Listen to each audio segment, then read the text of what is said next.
alhamdulillah, kadarullah.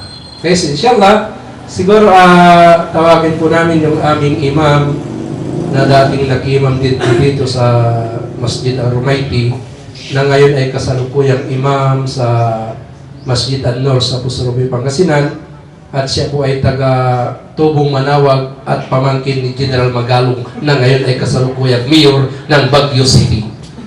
Yala, tapadala, ima.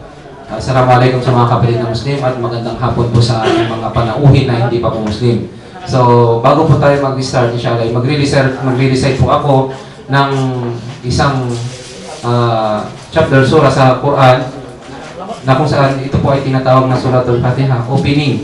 So, sisimulan po itong program sa pamamagitan ng pagbabasa mo ng mga talata sa marangal na Quran. So, babasahin ko po siya in Arabic kasi ang Quran po Arabic po siya at itatagalog po natin kung ano bang ibig sabihin nung i-recite ko, no? So, Bismillahirrahmanirrahim.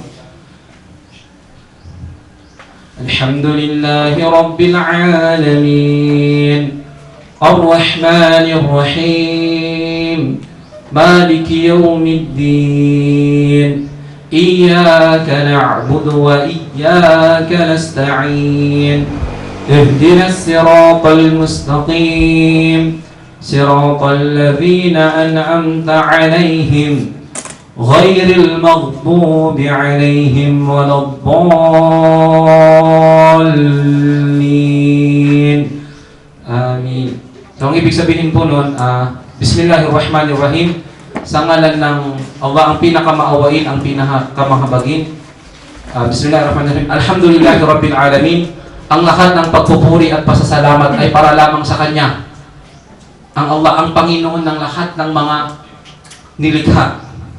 Ar-Rahmanir-Rahim, ang pinakamaawain, ang pinakamahabagin. Maliki Yawmiddin, ang tanging hari sa araw ng paghuhukom. Iyyaka na'budu wa iyyaka nasta'in. Ikaw lamang, O Allah, ang aming sinasamba at ikaw lamang ang aming hinihingan ng tulong, o sa iyo lamang kami umaasa. Ihdina siratal mustaqim. Patnubayan niyo po kami sa matuwid na landas. So, hinihingi natin yung gabay mula sa tagapaglikha. Ito yung matuwid na landas. Siratal ladina an'amta alaihim, sa landas na umani na iyong pagkalugod o mga kinalugdan. Ghairil maghdubi alaihim waladdallin. At hindi sa landas ng mga naligaw at sa mga landas na umani ng iyong pagkabuhod. So, sabi natin amin. Ipagkaloob nawa ng Allah subhanahu wa ta'ala yung ating kahilingan, na tayo ay gabayan sa matuwid na landas, sa landas na kanyang mga kinalugdan, sa matuwid na landas, mga taong kanyang kinalugdan, at huwag sa mga taong naligaw, at huwag sa taong mga umani ng pagkapuot ng nag-iisang Diyos na tagapaglikha. So, sabihin natin, amin. So, yun po yung kahulugan ng binanggit po natin na talata sa Quran. So, maraming salamat po, insyaAllah, at ipapatuloy yung programa si MC. Masyaallah, jazakallah. So, at talusan tayo may in Arabic to ni, tapos yung Pangasinan to. Okay? So, nataan, insyaAllah, tawagan mi siguro may imam na Masjid Al-Rumayti, si Brother Imam Ismail Carlos, para mangiter na ando ko yamin sahi para sikatayon amin. Atan. Allahu Akbar. Masyaallah. Kaya tapos mamaya po, pag nagsalita na yung ating tagapagsalita, makinig po tayo. Kasi po yung mga sister dyan ay naglaan po sila ng kunting regalo para doon sa mga makakasagot sa katanungan ay mag-uuwi po ng regalo, insyaAllah. Yala, Imam. Bismillahirrahmanirrahim. Assalamualaikum warahmatullahi wabarakatuh sa mga kapwa kong Muslim, at magandang hapon naman sa mga kababayan kong Kristiyano. Alhamdulillah, ginabayan tayo ng Allah subhanahu wa ta'ala na mag-ipon-ipon sa araw na ito at sa lugar na ito. Inshallah, sa programang ito, yung mga naimbitahan po namin, ya Allah, inshallah may magabayan. At nagpapasalamat ako sa programang ito dahil isa itong napili nilang lugar para pagdausan ng ikatlong araw ng Dawah Training. Inshallah, makinig po tayo at maging malinaw sa atin lahat kung ano man ang mensahe na may bahagi sa atin ng ating mga brothers. Yun lamang po. Assalamualaikum warahmatullahi wabarakatuh. Takbir! Mashallah. Sino na po dito yung mga naka-attend? Kasi alam ko ilang beses na po kami ditong na-conduct ng da'wah. Sino na po yung mga naka-attend dito? Mga nakaraan. Sa school dati mayroon pa dyan, di ba? Ay, mashallah si nanay. Tapos, dito rin yata. Tapos doon, di ba lang? Basta, ilang beses na. Okay? So, inshallah, ready na po kayo? Yes, sir. Magtatanong ako, may premium. Total, nakikita naman niyo yung Islam is peace. Okay? Alam natin na yung peace is Islam. Pares lang, no? Ngayon, gusto ko lang sana po na kung mayroon pong naiwan sa atin na lalo na dun sa mga naka-atin dati, ano po yung ibig sabihin ng Islam? May regalo. Sige na po. Bukod doon po, kasi sayang naman, iuwi na naman namin yung mga regalong binalot ng mga sister. Ano? Sige lang. Ano ang Islam? Islam is peace. Bukod doon. Ayan. Okay? Siguro ngayon dahil ang topic po ng ating tagapagsalita ay patungay ang Islam. Ano ang Islam? Siguro po hinihiling ko po sa inyo ang pangunawa at pangdinig na kumunod mandunod tayo. Okay? Kasi sa amin, araratan niya regalo. Paulinan niyo babatan. Okay? Kumbaga is second option labala. Pero ang pinakadabis na makuha po natin sa araw na ito ay ang tunay na katuruan ng pananampalataya ng Islam. Alam po natin, alam ko at alam ninyo na nakakapanood kayo ng mga sa TV na talagang parang dating ng Muslim ay masama. Subalit ito na po yung pagkakataon, ito yung itinakda ng Allah subhanahu wa ta'ala na tayo ay magkita-kita sa hapon na ito upang kayo ay malinawan patungkol sa aming pananampalataya. Kasi kung ang mga balita na inyong napapanood ay talagang masama ang mga Muslim, siguro ako mismo na dating Romano, Katoliko, Disagrado, Dikandado, na halos linggo-linggo nandiyan kami sa Manawag, ay hindi po ako yayakap sa Islam. Tama? Subalit hindi. Nagkamali yung iba ng kanilang panit, porque Muslim ay masama. Kaya ngayon, ito yung araw na itinakda ng Panginoon, ng Allah, na inshallah makinig po tayo. Gaya ng sabi ko, sana po ilan po ninyo yung pangunawa at pagdinig, inshallah, sa mga tagapagsalita. Ang tagapagsalita po natin ay inimbitahan pa po namin mula sa mga tarong. At sila po ay batikang mga ngaral ng Islam sa parting Tarlac, Bulacan at sa bandang dyan sa may mga tarong. So, inshallah, kung ready ka na, Brother Muhammad Kagiwa, ikaw na ang isasalang namin dito, inshallah, para ipaliwanag kung ano ang Islam. Okay? Mamaya, pwede po kayong magtanong. At magtatanong din yung tagapagsalita sa inyo. Okay? Vice versa. Magtatanong kami patungkol sa topic sa aming topic. Then after that, magtatanong din kayo. Bakit kayong mga Muslim, kayo ay nakatarubong, hindi ba't kainit-init ngayon mga kababayan? Pwede nyo itanong, oh tama! Bakit yung mga Muslim parang kambing nagpapahaba ng balbas? Alhamdulillah, wala akong balbas. Okay, so inshallah. Okay, so inshallah, Muhammad Kagiwa, inshallah.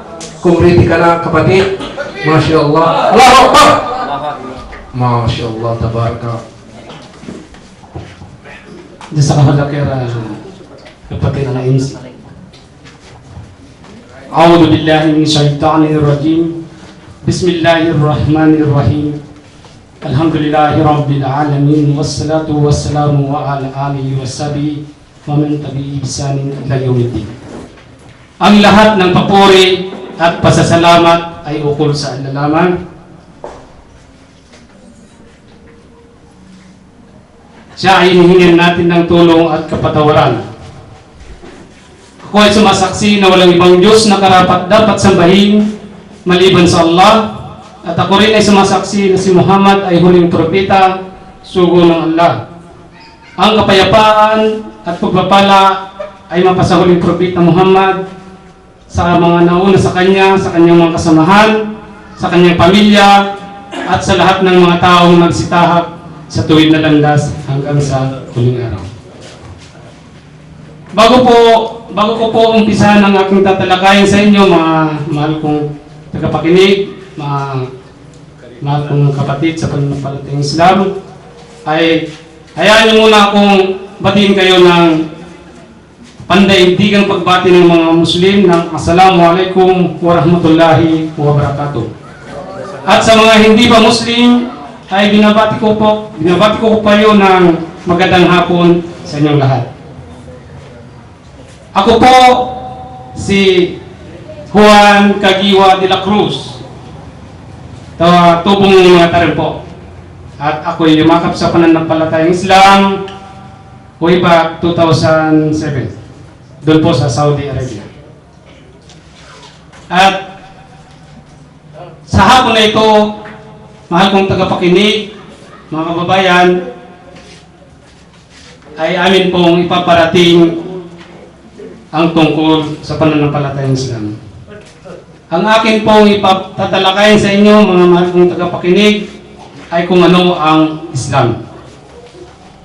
Ang Islam po ay wikang Arabic po ito. Wikang Arabic ng ibig sabihin po ay kapayapaan. Peace. Gaya ng sinabi ko kanina ng ating buting MC, ang Islam ay peace.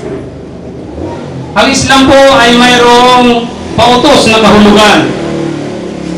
Pautos na kahulugan na pagsunod, pagsuko, pagtalima sa kautusan ng nag-iisang Diyos, ang Allah.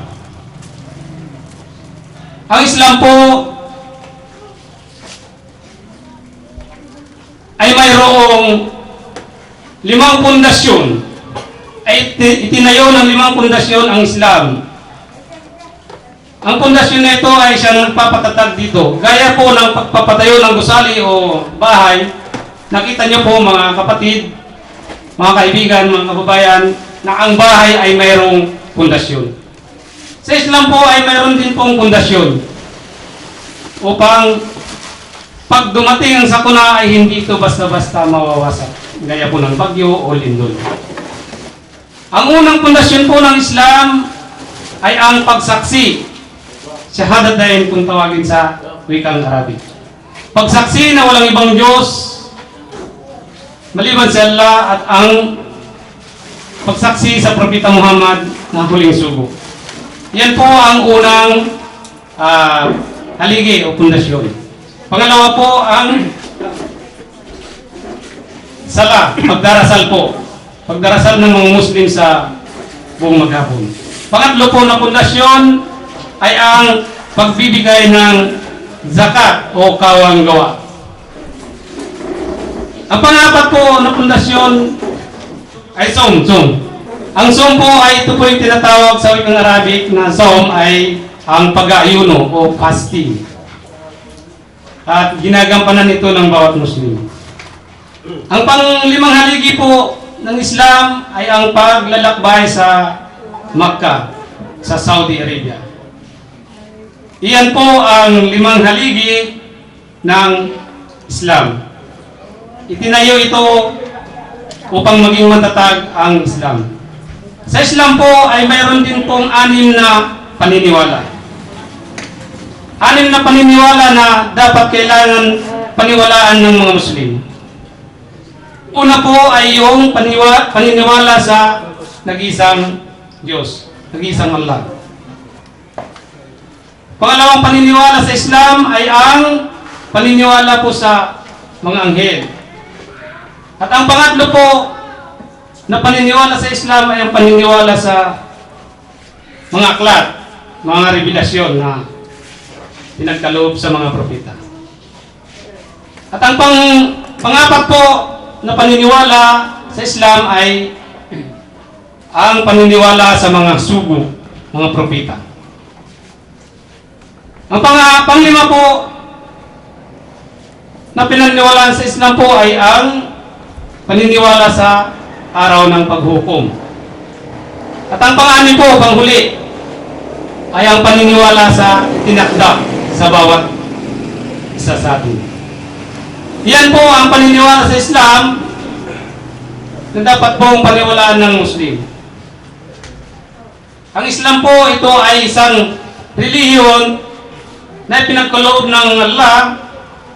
Ang sabi ng Allah sa banal na Quran, A'udhu billahi min shaitanir rajim. Al-yawm akmaltu lakum dinakum wa atmamtu alaykum ni'mati wa raditu lakumul Islam dinan. Ang sabi ng Allah, sa araw na ito, pinaging ganap ko para sa inyo at nilubos ko ang aking paglingap. At ang Islam, ang inyong magiging reliyon o gabay na ibinigay ng Allah subhanahu wa ta'ala. Ang Islam din po ang tinatanggap ng Allah subhanahu wa ta'ala. Sinabi ng Allah sa banal na Quran, ang sabi niya, Inna ad-dina indallahi al-Islam.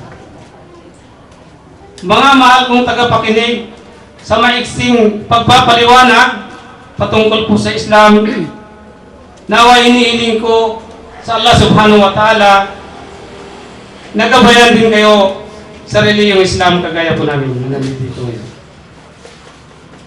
Hanggang dito na lamang po. At kung ano man ang nasabi ko na hindi nyo po nagustuhan, humingi po ako ng paumanhin sa inyo. O ako dawa na yun. Alhamdulillah Rabbil Alamin. Salamat. Takbir! So, mashallah. Alhamdulillah, actually, yung mga pinaliwanag po nila is nandito na sa harap. Di ba? Kaya mamaya pwede po kayo magtanong. Di ba, sabi niya, ang Islam ay tinatag sa 5 haligi. Ito po siya, yung syahada, yung pagsasaksi. Kasi kami po, hindi kami makakapasok sa pananampalatayang Islam hanggat hindi po kami magsasaksi sa kaisahan ng Allah. Na kami ay sasaksi na ang Diyos lamang ay nag-iisa. Okay? Pag sinabing nag-iisa, dapat isa lang.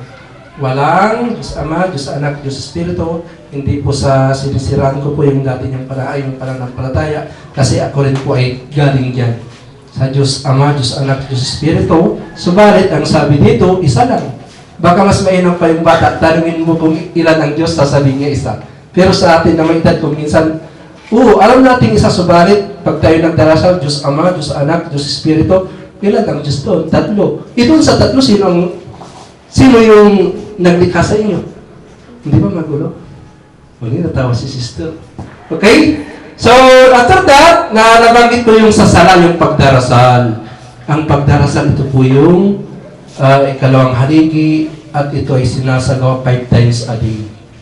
Tingnan nyo, masisipag yung mga Muslim, no? Kahit na ang betul-betul sayang panahon, pero gagawin ito, umbawang irat alas 4:30, tapen makapandasal. Umbawang kalabak na sa alayat ang puso katungtung mo. Kaluan dyan saray arum natan, umbangon iramal, ito ang maritis, mirasol. Di ba totoo? Di ba? Okay, so sa Muslim, mandarasal na 5 times a day. Alas 4:30, pangbangon, after that, alas 12. Katunsikan Muslim, ang gano, ang tigagawin, may basta't simmabi, may oras na panagdasal, mandadasal kami. Kaya kasi aman so amay, connection with you. Sila kayo, patay sa anak to world abroad. Agi, anak, ati ko na sinyo si kada, internet, uman mo ito Diyos, dasal nila. Okay? Pero, papi, wala pa manak. Okay, saan? Pangatlo, kanto aming zakat, pagbibigay ng kawang gawa. Okay, zakat. Okay? Pero, no, hanggang po'y kakayahan mo, hindi ka doon obligado. Subalit kung ikaw na Muslim ay mayroong pira na hindi, halimbawa, nakakalaga ng 100,000 na hindi na ito hindi na nabawasan sa loob ng isang taon na, ang punto dito, isang taon, halimbawa, 11 months na hindi mo 100,000 pa rin nananatili ang iyong pera. Subalit, nung pagdating bukas is, isang taon na inabawasan mo ngayon, hindi na covered yun. Ang usapan dito, dapat isang taon na hindi na talaga nagalaw. Pwede mo nang bawasan ng 2.5. Kaya di ba, 100,000, magkano yung 2.5 niya? 2,500. Ngayon, ikaw mismo na Muslim, ikaw mismo magbibigay doon sa Muslim na nangangailangan. Pwede mo itong face to face. Okay, iaabot mo ng personal. Huwag mo nang ipadaan kay Brother Abdul Malik. Baka mamaya, pag pinadaan mo kay Brother Abdul Malik, yung 2.5 magiging 2,499 na lang. Ano? Kahit piso lang ang binawas namin doon, impirno ang aming bagsak. Okay, after that, Zoom. Pag-ayuno, malapit na po kayo mag-ayuno. Siguro, alam niyo naman, dati maraming punong-puno yung masjid, di ba? Ang ginagawa namin doon, nag-ayuno, nagtatarawih. Yan yung mga, may oras lang kuha na hindi kami kumakain. Umiinom. At nakikitabi doon sa aming mga asawa. Kahit asawa namin, itkapirarawa. Then after that is may hug si Kwanto ng brother. Kung mayroon kang kakayahan, ay paglalakbay sa Makkah. Subalit sa limang ito, pagkatapos ng shahada, sa 4 na naiiwan, ito dapat dito ka, walang excuses. Kasi dito, sa Zakat, kung wala kang kakayahan, excuse ka. Ganon din sa Song, kung wala kang kakayahan na mag-ayuno, baka marahil ay kamatay mo, o ikalala ng sakit mo, excuse ka. Ganon din, pag wala kang pera, excuse. Pero dito, kahit na ikaw ay may sakit, magsala ka ng nakahiga. Kahit may sakit ka, dapat ang koleksyon natin kay Allah ay diri-diritso. Okay. Mayroon pa? Meron pa ito. Mama, ipapaliwanag niya kasi pag ako magpaliwanag, mahaba. Okay, siya tatawagin namin yung isang guro. Kilala nyo rin ito. Kasi matagal din itong imam dito. Tingnan nyo. Dito lamang sa Masjid Al-Rumaiti, Mapandan, ang maraming mga imam. Pag sinabing imam, sila yung mga namumuno sa pagdarasal. Let's say, para madali natin maintindihan, kung baga sa Sangka Kristyanuhan, may namumuno doon, di ba? Yung pare. Siya yun. So, siya lang tatawagin po namin. Wala kayong tanong patungkol sa Islam? Mamaya na. Mamaya na, may pinsan na, mantapag kayo, Tapos may regalo, ang isumpot. Okay? So, tawagan mo may agimi, ayon agimi at taga Mangat yun, Magaldan. Taga Barangay Bantayan. Actually, yun man naka-red alert yun kasi Bantayan. Babantayan tamo kasi ito. Okay, so siya na tawagin namin yung aming imam, Brother Mahmud Marco Sabandal Bautista. Taga Magaldan niya, guwapo yan agimi. MashaAllah. Assalamualaikum. Takbir! Takbir! Brad, nung hindi pa mga mahal kong tagapakinig, gusto ko munang magbigay sa inyo ng pagbati ng magandang hapon at sa mga kapatid ko sa pananampalataya. Assalamualaikum warahmatullahi wabarakatuh. Bago ako mag-umpisa, mga kapatid sa pananampalataya, gusto ko munang bumanggit ng isang mukaddima, yung parang panimula. A'udhu billahi minasyaitanirrajim. Bismillahirrahmanirrahim. Assalatu wassalamu ala Rasulillah, amma ba'd. Assalamualaikum warahmatullahi wabarakatuh. Mga mahal kong tagapakinig, meron po akong gustong itanong sa inyo. Kasi ang ipapaliwanag ko po, sino ang mga Muslim? Itatanong ko po sa inyo kung sino ang mga Muslim. Sa pananaw lang po ninyo. Sino po nakakaalam? Sa pananaw lang po ninyo. Bilang isang Christian. bigyan natin ng regalo. Pananaw. Ano daw ang pananaw nito? Basta may bigay nyo yung Hindi daw ang may alam. Ayun, nagtaw. Ang pagkakakilala ko po sa mga Muslim ay mapagbigay po sila. Ano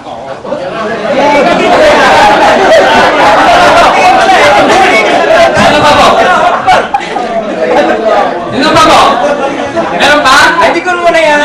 Yung ano lang, ang gusto kong mangyari po, kasi kaya ko po tinatanong sa inyo, alam po natin reality na ang pananaw ng mga Kristiyano sa mga Muslim is taga Mindanao, una.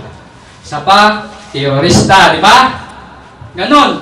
Yung mga bagay, mga diskriminasyon na nangyayari sa amin. Kaya po nandito kami para ipaliwanag namin kung ano talaga o kung sino talaga ang mga Muslim. Yung sinabi ni Sister, alhamdulillah, at bumaliktad yung pagkasagot niya. Pero yung totoo lang po na pananaw ninyo, ano po yun? Ako, Sige. may tatanong lang po ako.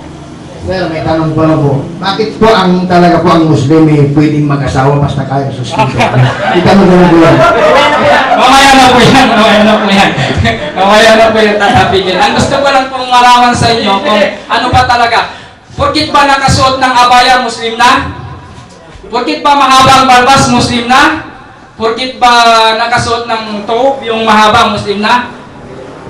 Sa pananaw po ninyo, di ba, halos ganun ang inyong pag-iisip, di po ba?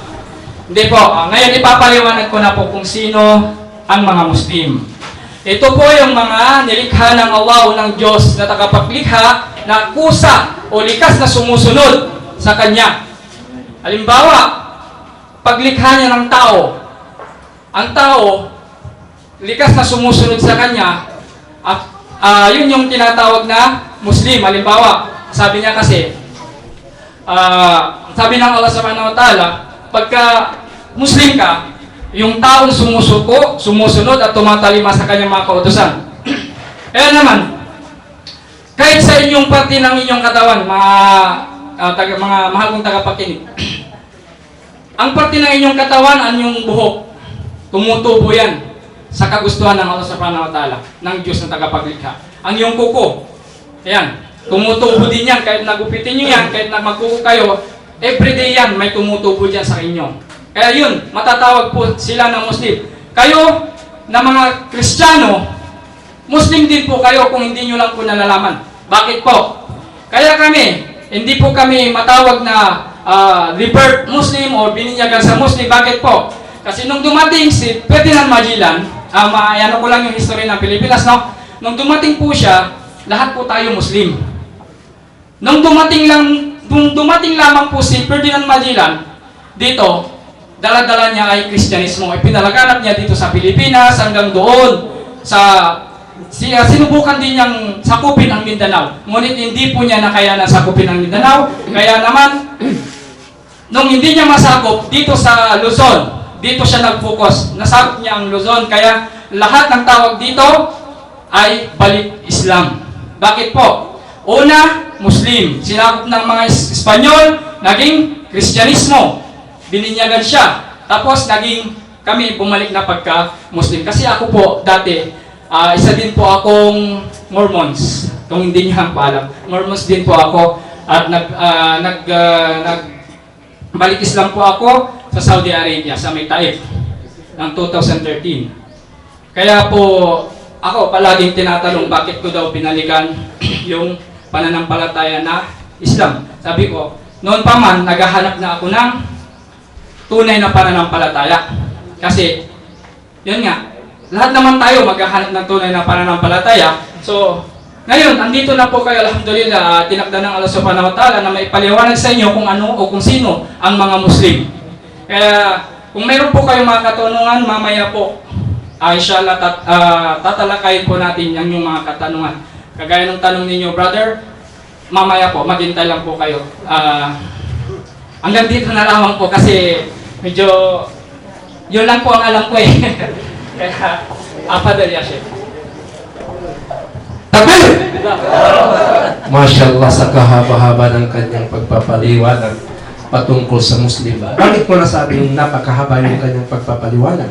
Kasi nandito po tayo sa Luzon, Pangasinan. inabot niya hanggang sa Mindanao. Di ba? Napakalayo. Okay? So actually, mashallah, alhamdulillah, kanina, tinalaki ng aming isang tagapagsalita ang patungkol sa Islam. Okay, sabi niya kanina, Islam is peace. At may pautos na ito ay pagsunod, pagsuko, at pagtalima sa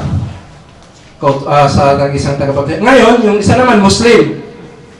Sino nga ba ang Muslim? Ay siya na sumusunod, sumusuko. Saan? Doon sa pinag-uutos ng Panginoon.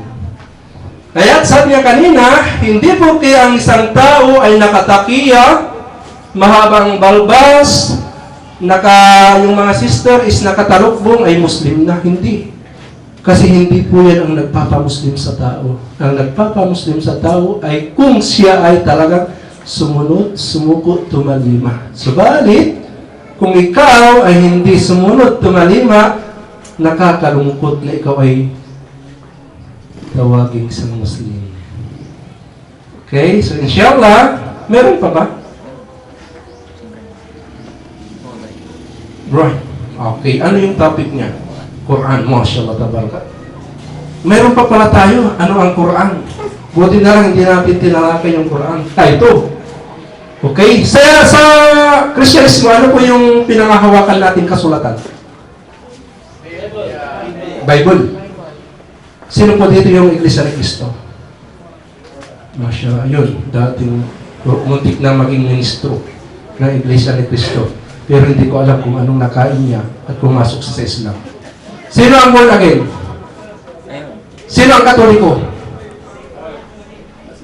Si Iglesia, anong pinangahawakan ng aklat?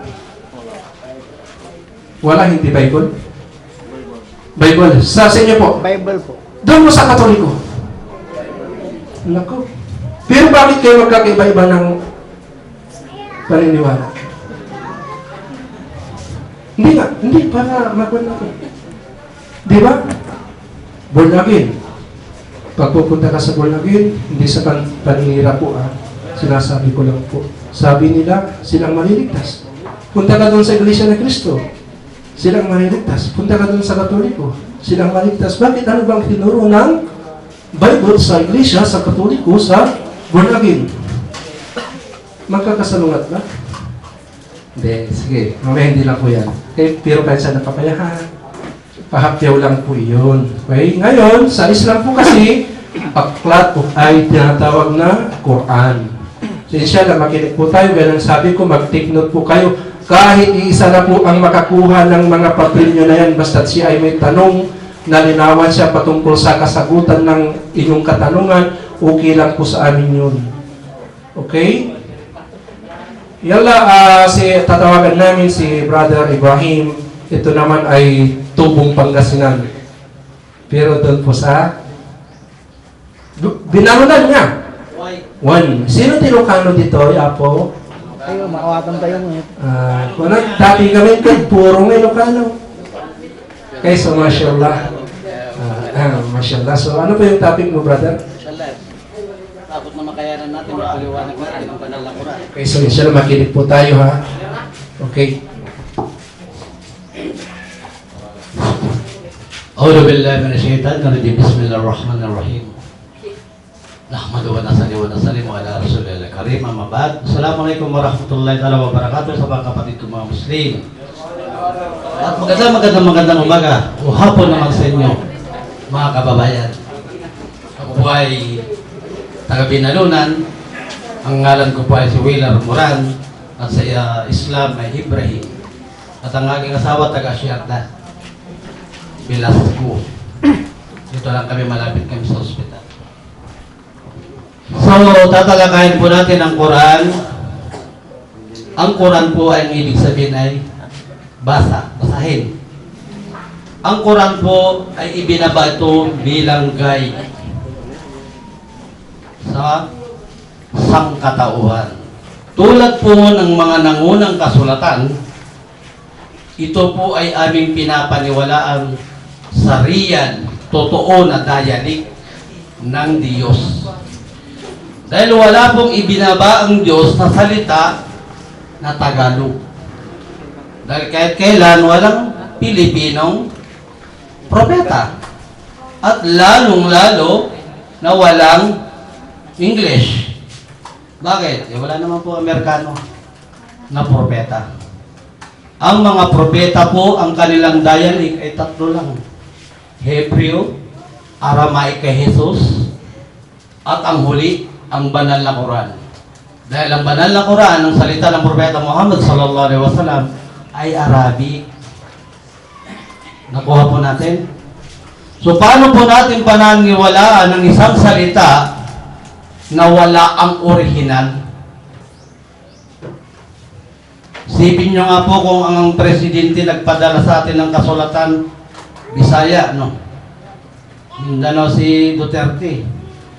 Center tong sulat at interkod si kayo pangalatot. Manisya kayo sir, yan ang labot sa katuman. So, andi.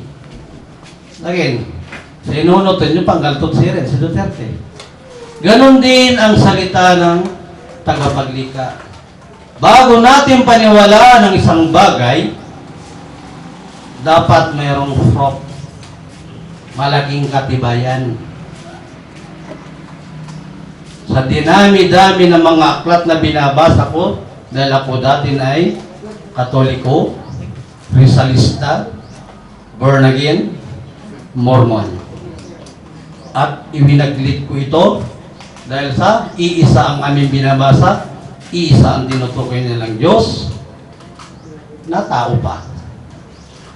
Ang mga revelasyon na ibinaba ng Allah subhanahu wa ta'ala, tulad ng mga ibinaba niya kay Ibrahim, kalatas, kay Propeta Moises, yung 10 utos, yung kay David, Psalm, at kay Propeta Jesus, Injil. Lahat po ito ay guide upang makilala mo kung sino ang tagapaglikha at kung papaano mo siya sasambahin. Ang nag-iisang tagapaglikha. Dapat bang magdasal ang tao ayon sa kagustuhan niya? No. Kung paano ibinaba ang mga revelasyon tulad ng banal na Quran, ibinaba ito kay Propeta Muhammad sallallahu alaihi wasallam. Si Propeta Muhammad sallallahu alaihi wasallam po, siya po ay pinanganak ng 571 nang nawala na si Jesus, sumakanya nawa ang kapayapaan. At nang siya'y nag-edad ng 40, hindi pa po siya marunong magbasa at magsulat. So ipinabasa po sa kanya ang banal na Quran, ang unang talata diyan, Kabanata Suratul Alaq, ang sinabi sa kanya na ikro, bumasa. Hindi mo maintindihan na Arabic. Pero, dahil sa tulong ng Allah subhanahu wa ta'ala, ang sagot din ng Propeta Muhammad sallallahu alaihi wasallam, hindi ako marunong bumasa.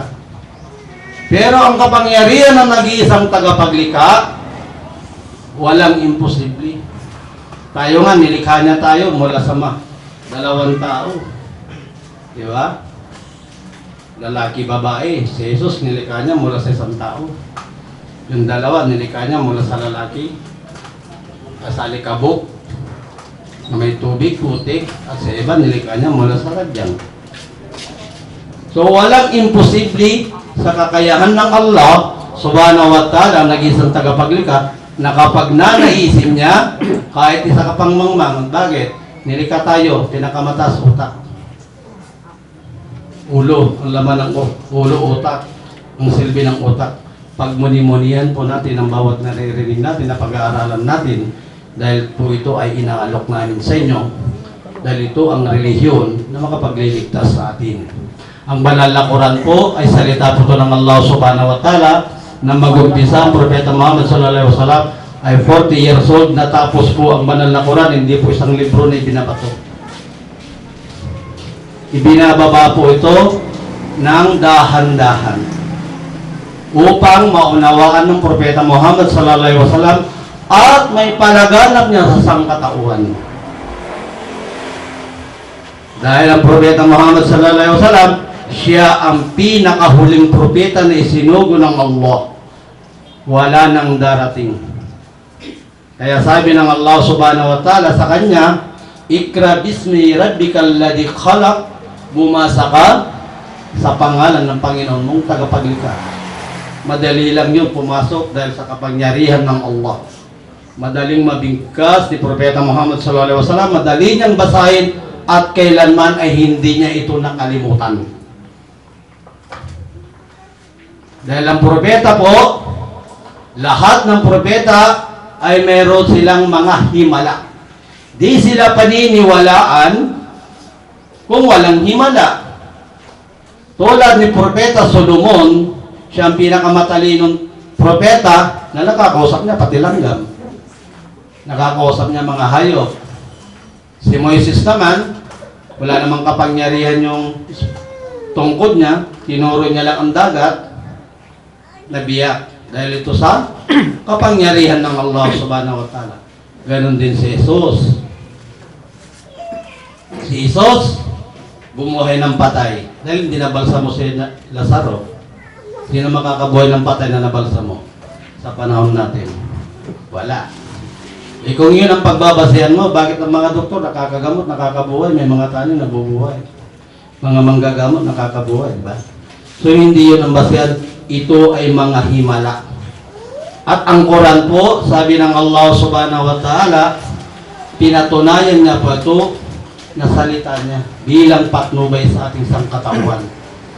Wala na pong darating na revelasyon. Ito na po muli, yung tinatawag yung lumang tipan, bagong tipan, ito ang pinakahuling tipan. Ating pong pag-aralan, sabi nga ng mga ibang tao, paano yan? Hindi naman ako marunong mag-Arabic. Ang tanong, mag-isinilang ka ba? Kilala mo na. Nababanggit mo ba ang papa? O pa? Ma? Diba? So, napapag-aaralan po yan. Tulad ko rin po, napag-aaralan ko. Sabi ng Allah subhanahu wa ta'ala, isang tanda na ito ay salita ng Allah subhanahu wa ta'ala. A'udhu billahi minasyaitanir rajim. Bismillahirrahmanirrahim. Sabi niya, zalikal kitabu la raiba fihi hudal lil muttaqin. Ito, sabi niya, ang kasulatan na mula sa Allah na walang pag-aalinlangan. Wala pong pag-aalinlangan ng banal na Quran. At ito po ay nagbibigay patnubay sa taong may takot sa nag-iisang Diyos.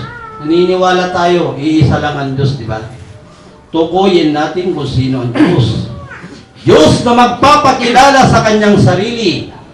Hindi tao ang magbibigay ng ngalan ng Diyos. Sinong matalino? Tao, Diyos? Diyos. Ako nga, binigyan ako ng pangalan ng nanay ko eh. Pero ang Diyos, siya dapat ang magsasabi kung sino siya. Matutunghayan mo yan sa banal na Quran kung ito ay ating pagmuni-munihan bilang pagmamahal natin sa ating mga mahal sa buhay. Dahil ang pagmamahal sa buhay, huwag yung hanggang kamatayan ang pagmamahal. No. Fake na pagmamahal. Piki na pagmamahal. Ang pagmamahal po ay yung kasama ka. Kasama mo, pamilya mo, anak mo, asawa mo, napapasok sa paraiso ng Allah. Lahat tayo ay umaasa ng paraiso. Pakaingat tayo mga kapatid, lahat nangangarap ng paraiso. Paano natin ito matutunghayan? Sa banal na Quran po. Ito ang huling mensahe ng Allah. 321,250 liters mula noon hanggang ngayon, hindi yan nabawasan at hindi yan natagdagan. Isang tanda, cover to cover, sunugin nila ang buong Quran. Isang batang balik Islam, 7 years old, cover to cover, babasahin niya buo. Buo ng Quran namin. Kaya lang ibig sabihin ng Quran, basahin. So inshallah mga kapatid, mga kababayan, lagi nating pagmuni-munihan, nilingin natin sa tagapaglikha na ipaunawa niya sa atin itong mga naririnig natin dahil ito ang pinakamainam na araw na dumating sa ating lahat. Wala naman sigurong nangarap na ikaw ay umupo dyan. No, hindi mo naman itinakdan na ikaw uupo at ako hindi ko naman itinakdan sarili ko na ako ay mangangaral dito. O, nasa inyo po ang pagpapasya, hindi naman po kayo namin pinipilit, pero ang pagmamahal po sa ating mga pamilya akayin natin ang ating sarili patungo sa, dahil sabi nga ng Allah, ya ayyuhalladhina amanu qu anfusakum wa ahlikum nara wa quduhan nasu wal hijara. O kayo sabi niya naniniwala ka sa nag-iisang Diyos? Sino naniniwala sa nag-iisang Diyos? Sabi niya, iligtas mo ang iyong sarili at ang iyong pamilya sa naglalagablab na apoy ng impyerno. Yun po ang totoong pagmamahal. Hindi po yung mabigyan mo ng pagkain. Problema na po ng Diyos yan. Dahil siya po ang nagpapakain sa atin. Hindi mo na problema kung di mo mabigyan ng bahay. Ang pinakamainan, ikaw, kasama ng 10 ng iyong pamilya, makakapasok sa paraiso. So, inshallah, hanggang dito lamang, mga kapatid sa pananampalatayang Islam, bigyan natin ating kapatid. Mashallah, professional kayo palang magsalita.